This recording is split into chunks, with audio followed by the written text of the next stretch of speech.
Before we ever understood our identity, many of us were already learning where we fell in someone else's hierarchy of beauty. The shade of our skin, the texture of our hair, which parent we resemble. All of it becomes a conversation before we're even old enough to understand what those conversations mean. Sometimes it sounds harmless, a relative commenting on how light a baby is, someone praising a child's hair for being good, someone laughing about how another child took after the darker side of the family. At first, these moments feel like background noise, something adults say casually while children move through the room unnoticed. But children notice more than people realize. They notice which features make adults smile. They notice which ones get corrected, compared, or quietly criticized. They notice who gets described as beautiful and who gets described as different. Over time, those moments start teaching you how the world sees you. No one sits you down to explain the rules. No one says out loud that the hierarchy exists, but you feel it. You feel it in the way certain family members are admired more easily, in the way compliments seem to follow some children naturally, while others receive them more carefully. You begin to understand, without anyone needing to say it directly, that appearance carries more meaning in ways that go far beyond personal preference. For many of us raised in cultures shaped by colonization and colorism, those meanings are deeply rooted. Ideas about beauty were never neutral. They were shaped by history, by power, by centuries of colonial influence that elevated European features while diminishing everything else. Even when families love each other deeply, those beliefs can still show up in subtle ways, in jokes, in comparisons, in passing comments that linger in a child's memory even after the moment has passed. By the time you're old enough to form your own sense of identity, parts of it have already been shaped by how other people reacted to your reflection. And that's where many of our stories begin. This is Born Tired, where survival meets healing, a podcast for those of us who grew up in survival mode but are ready to heal and speak our truth. I'm Irene, a cycle breaker learning what peace feels like after years of survival. Every episode is an invitation to rest inside your truth, to feel seen, and to remember you are never alone. This is what it sounds like when silence finally breaks. Before we begin, I want to share a gentle reminder. This episode includes stories and reflections about domestic violence, childhood trauma, and abuse. Please listen in a way that feels safe for you. If at any point you need to pause or step away, honor that. Your well-being matters more than finishing the episode. If you or someone you know is in danger or needs support, you can reach out to the National Domestic Violence Hotline at 1-800-799-7233 or visit thehotline.org for free. Confidential help is available 24 hours a day. And if you're listening from outside the U.S., you can find international hotlines and local resources at findahelpline.com. You are not alone. Take care of yourself while you listen. Today, I want to talk about something woven into many of our lives, even when nobody names it out loud. How identity begins forming through other people's eyes before we ever understand our own. In many families, a child's features become a conversation way before the child understands what's being said. The shade of their skin, the texture of their hair, which parent they favor.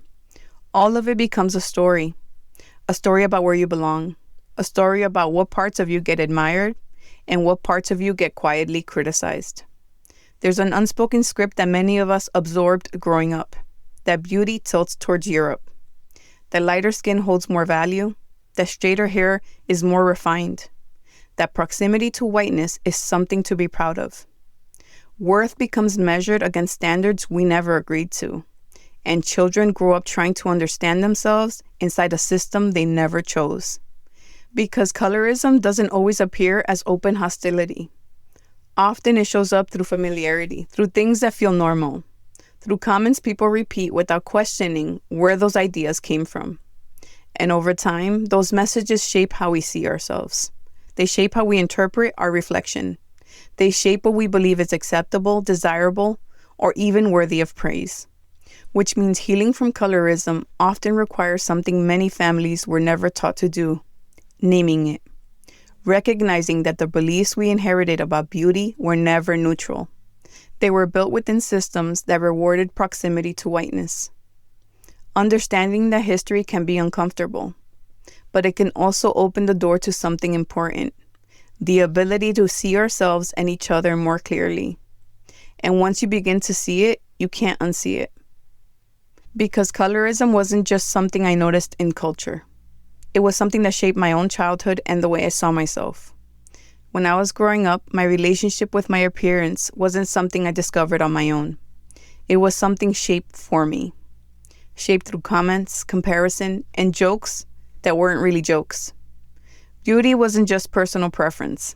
It was a quiet ranking system everyone pretended didn't exist, but lived by anyway. You learn early which features are praised and which ones people simply tolerate. I have traits from both my parents, but a lot of people on my mother's side always insisted I look more like my father. Not because they loved him, but because they didn't like the features I inherited. My mother's family had lighter skin and what they proudly referred to as good hair. And in Dominican culture, good hair has nothing to do with health. It's about proximity to whiteness. Hair that is straighter, something closer to European features. Hair that signals distance from African ancestry.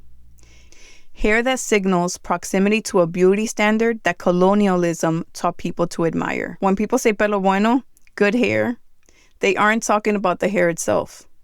They're talking about what the hair represents.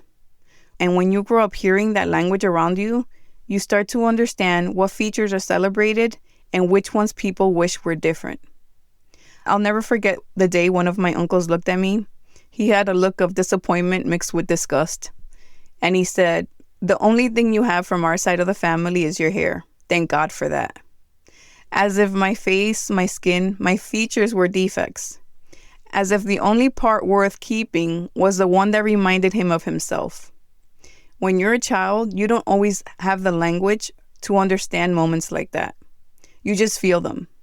You feel the shift in the room. You feel the way adults look at you. You feel the message even if no one explains it. For a long time, I thought comments like that were about me, about the way I looked, about something I had done wrong simply by existing in the body I was born into. But as I got older, I began to understand something deeper. Comments like that weren't really about me as a person. They were about proximity. Proximity to whiteness, to certain features, to a hierarchy that existed long before I was born. Because colorism isn't just about appearance, it's about value. It's about the belief that certain features represent something better, something more refined, something closer to the ideal that colonial systems created. And those beliefs echo through generations. They get repeated through comments, comparisons, through the way people react to children before those children understand why. But even within the system, the truth is complicated. Because I also know this. I wasn't at the bottom of that hierarchy either. There were ways I still benefited from proximity. Ways I was afforded access, safety, or credibility that others in my family never were. I didn't always recognize it at the time. Privilege rarely announces itself when you're inside of it. It just feels normal. That ease doesn't require explanation. It doesn't need to be defended or named. It simply exists. And because it feels normal, it often goes unquestioned.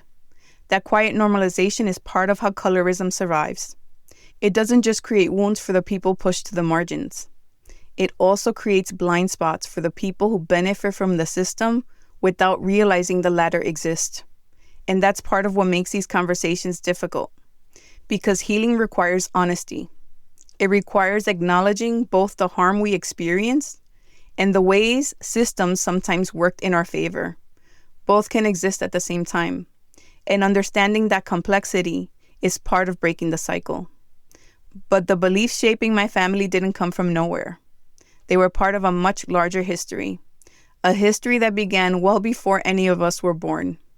The beliefs shaping my family didn't appear out of nowhere. They came from centuries of colonization that reshaped how entire cultures understood beauty, value, and belonging. Across Latin America and the Caribbean, colonial systems created a hierarchy that placed European ancestry at the top. The closer someone appeared to whiteness, the more privilege they were given. The further someone appeared from it, the more they were pushed toward the margins. Those hierarchies didn't disappear when colonial rule ended. They continued through culture, through media, through family expectations, and through the quiet ways people talk about appearance. In Dominican culture, the influence of Europe often shows up in everyday conversation. People will mention a distant relative from Spain, as if that detail elevates them, as if proximity to Europe makes someone more refined, more respectable, more valuable. Yet the African and Indigenous ancestry that live visibly in Dominican features are often ignored or spoken about with discomfort. Those contradictions shape how people see themselves and how they see each other. Those beliefs don't just live in history books. They travel quietly through families, through jokes, through preferences. Through the things people say so casually, they barely notice them. It lived inside our family history too. My father's side talked openly about color. My grandfather constantly said we need to marry lighter. In Spanish, that phrase is often said as mejorar la raza, improve the race, a phrase that existed in many Latin American cultures for generations, a phrase rooted in colonial thinking. The idea that the further a family moved toward whiteness, the more improved they became. In the Dominican Republic, those ideas were reinforced during the dictatorship of Rafael Trujillo, who ruled from 1930 to 1961. Trujillo promoted a national identity that emphasized Spanish and European ancestry while distancing the country from its African roots. Whiteness was presented as something to aspire to, something that made a person more respectable, more desirable, more Dominican. And the consequences of that ideology were not abstract. In 1937, Trujillo ordered the massacre of thousands of Haitians and dark-skinned people along the Dominican border. Soldiers reportedly used a simple word to determine who lived and who died. They asked people to pronounce the Spanish word perejil, which is parsley. If someone pronounced it with a French or Haitian Creole accent, it marked them as Haitian. Many people were killed because of that, because of the way they looked, because of the way they spoke. Moments like that leave a deep imprint on a country's psyche. They teach people that proximity to whiteness can mean safety, that blending in can mean survival. And over time, those lessons don't stay in politics. They move into families. They move into conversations about who is considered beautiful and who a family should marry, which is why phrases like mejorar la raza became so common. My grandfather didn't just repeat those words, he lived by them. My father was the eldest son, but he was denied his father's name because when he was born, he was considered too dark. It wasn't until a lighter son was born that my grandfather finally passed his name down. That was the world I was raised in. A world where color didn't just describe you, it ranked you. Colorism doesn't only shape beauty, it shapes power. It shapes protection. It shapes who gets praised and who gets criticized. And it shapes the roles people are forced into inside their own families. My father was a scapegoat in his family, and I looked like my father. Sometimes I think I became the scapegoat too, because I carried the reflection he never learned how to love. For a long time, I also wondered if it played a role in the distance between my mother and I. Because when you grow up looking like the man who is hurting someone, that resemblance can carry its own complicated weight. Family dynamics are rarely simple. Pain moves through generations in ways that are not always easy to see while you're living inside of them. And sometimes the patterns people inherit become the patterns they repeat. It took me many years to understand how much of my childhood had been shaped by systems that existed before I was born. Systems that told people what beauty looked like. Systems that told families what features were worth celebrating and what features were something to hide. But understanding that history also created space for something else. A different way of seeing myself. And eventually, a different way of raising my children. Because motherhood changed the way I understood all of this. I have 4 children, and each one of them looks different. Different skin tones, different hair textures, different features, different blends of the history they carry. And every single one of them is beautiful.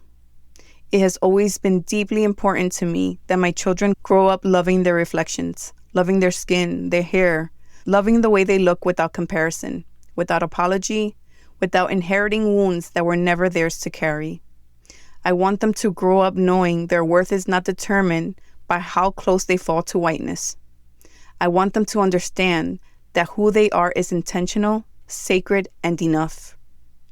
Because I know firsthand what it feels like to grow up believing your features are something that need to be corrected, something people evaluate, something people rank.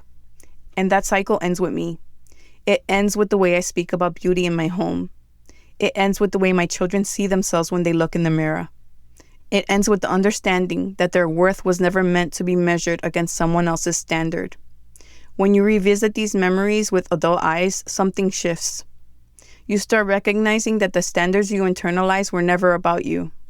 They were about the politics of beauty, about colonial hierarchies that taught entire cultures to measure value through proximity to whiteness, about generations of insecurity passed down like family heirlooms.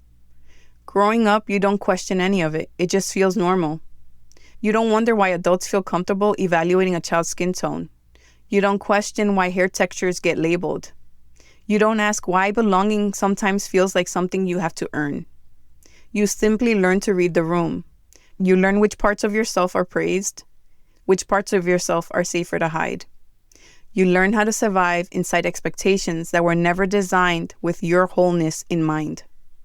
But healing creates perspective. It creates distance, not from your culture, but from the harm embedded within it. It allows you to step back and recognize that the systems that shape those beliefs, colorism, colonial beauty standards, the idea that worth is measured by how closely someone resembles an ideal that was never meant to include everyone. As you unpack all of this, you begin to understand something important. Much of your identity was shaped by people who carry unresolved wounds themselves. People who were taught to measure their own value through proximity to whiteness. People who believed that blending in meant survival. There is a grief in realizing that. Grief for the child who absorbed those messages without protection. Grief for the ways love and harm became intertwined. But there's also freedom. Because once you name something, you stop carrying it blindly. You stop mistaking inherited beliefs for personal truth. You begin separating who you are from what you were taught to be. And slowly something softens. Not because the past disappears, but because it no longer gets to narrate your present. You reclaim your features, your face, your history. Not as something you need to defend, but as something you are allowed to inhabit fully.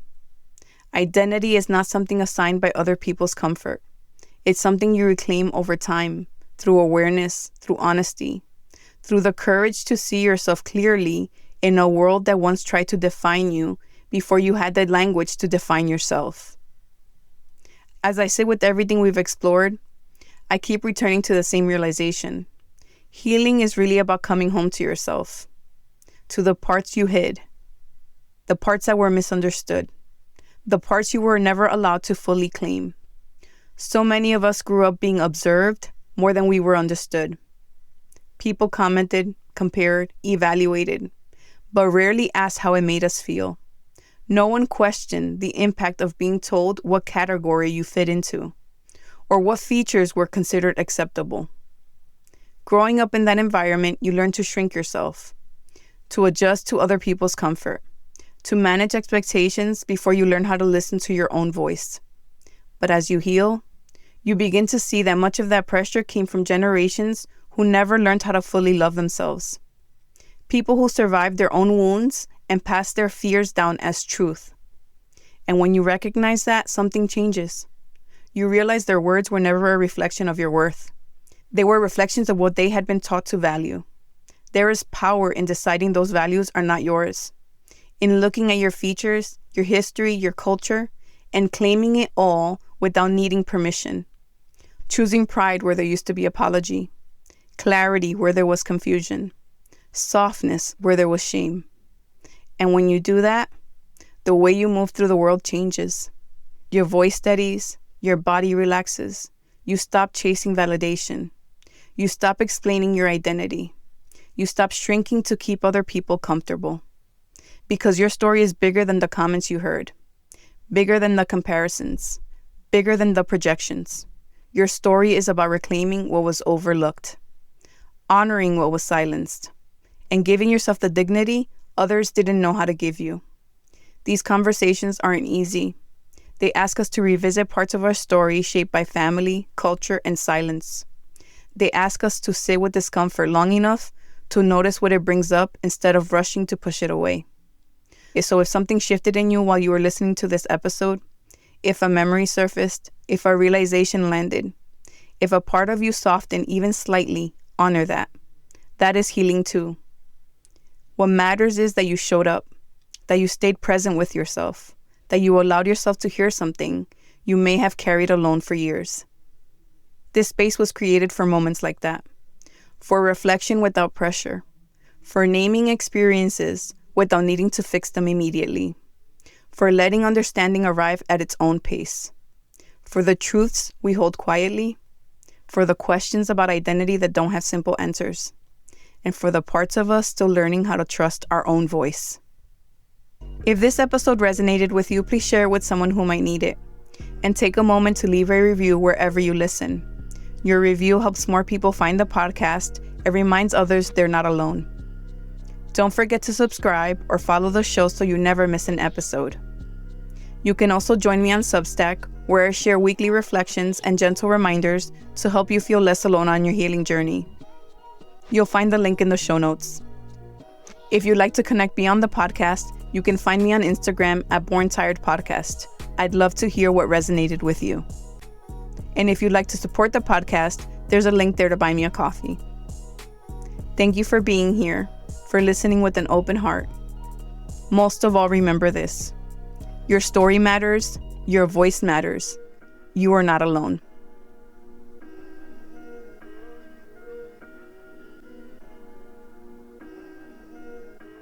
This episode was written and narrated by Irene Torres. Audio production by Carlos Torres. Original music composed by Carlos Torres.